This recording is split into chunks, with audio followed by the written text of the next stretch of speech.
and play around the ranges, but every character on Pokemon Trainer has some different aspect of it that probably makes, like, in my mind, would make it difficult for Ice Climbers to really, like, succeed in. Like, right now, we're seeing Ice Climbers having to play away from Ivysaur, and Ivysaur is very content to play this game. Yeah, I was going to say, ooh, nice stuff. Getting an up smash, actually, so much damage coming out from that. One thing I was going to say is, in my experience playing against Astric in the same matchup, I definitely tend to stay a decent bit of Ivysaur because I do feel like I have a lot more options to, you know, be able to separate those Ice Climbers once again with that Razor lead. That was a drop, that was a flat drop and a half, my guy. It was so clear. Razor lead, back air, forward air, even just hitting Nair out of like a down throw or something if you can manage to get that throw, but that's also very, very risky. Taking very unnecessary damage off the ledger with the Flare Blitz and going for the dash attack, which did hit Nana, but unfortunately Popo was able to shield in time and he got killed for it. Yeah, really nice, but we're not seeing Natsu focus on getting rid of that second Ice Climber. Yes, it is very good to, you know, try and keep your opponent up in the air as Ivysaur. That up air is very strong, but unfortunately, this disadvantage status. Yeah, it's not really doing well for him right now. I like the idea, like Astric had at the ledge on the left side there, of shielding and waiting for the advantage of Natsu to go away, and then took full advantage, nearly evening out the percent and getting a lap on him. As we speak, Astric still with the advantage state, and as we see here, got him off stage, looking to continue to stock and take it off of him.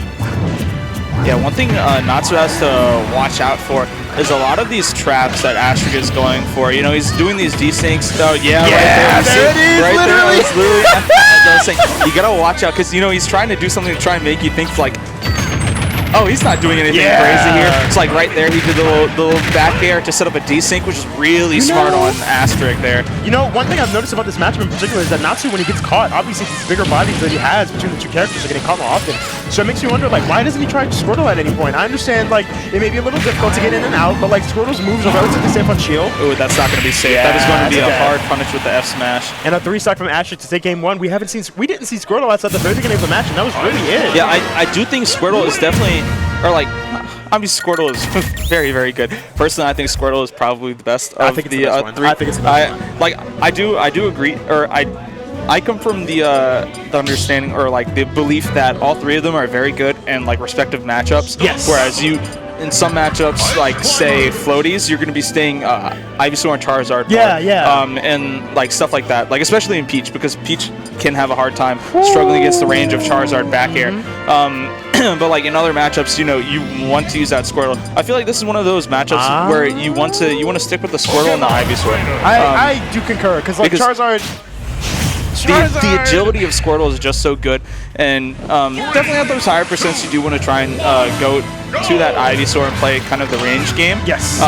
But we did see that like kind of in the beginning there, but anti-airing the landing from Natsu and gets eaten alive for 40%. Immediately goes off the Squirtle to the Ivysaur. That's always a very big habit of a lot of the like lower to mid-level Pokemon trainers, is that when they get to certain percents, they automatically switch to another Pokemon, regardless of whatever it is, like, or regardless of the matchup or the situation. They'll always switch to that Pokemon. Next thing. Now, I do like this stage for Ivysaur specifically because it is easier to get those, you know, 2-frame down airs and also just down airs to the stage. But I don't necessarily agree with it in the sense that, you know, Natsu, you know, he hasn't really been getting Astric off stage that much. Not to mention that the other aspect I would think like is really good for Ivysaur here is juggling, because these platforms are all very low. There's not much room for Ice Climbers to land on. And in general, like, that's unfortunate. Buffering that neutral air. Yeah, trying to use something in a panic. I think he was hoping that he was grabbing the ledger was going to get him attacked. Yeah, he was not. That was not the case. And now we see the Ivysaur coming once again. 16% on the board. You know, not too bad so far, but gets grabbed by going for an aggressive aerial. The decent combos coming in, my man, with the really laboratory combos.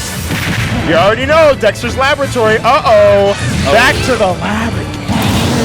And unfortunate there, thinking he still had his jump, but that not being the case. No Squirtle once again. Yeah. But, you know, raw F smash gonna put in at least some work. We don't really see any of the classic Ivysaur ledge trapping there. The jab. Natsu kind of shaking his head a little bit, not really happy with what's going on right now. Absolutely, yeah. It seems that Astric is simply just really taking full advantage of every single thing. That was really good weight on that other dash.